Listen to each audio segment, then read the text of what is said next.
And I think there are probably people out there that do, that say, well, then we don't have any need for the prophetic. But the trouble with that thought is that the prophetic was clearly a key part of the life of the early church as it's recorded in Acts. And one of the chapters I love is the story in Acts chapter 13, where you've got a little, well, you'd have an explosion of the church there in Antioch. And Barnabas and Saul, who was later known as Paul, were there leading that group. And in Acts 13, it tells us that there were prophets and teachers who were leading that church.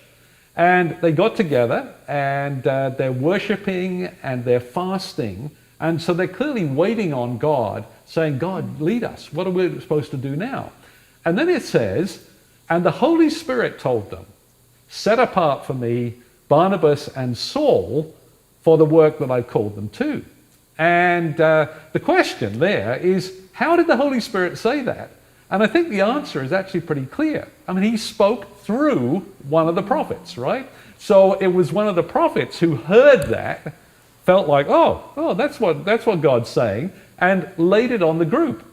And so then the group then had a job, like, well, is this really what God is saying?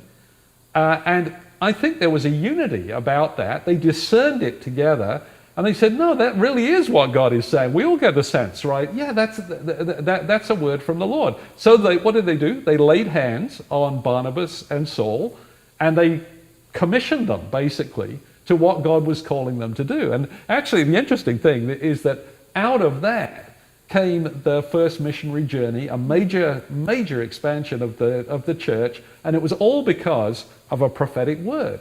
And so what we see in the New Testament is that this community was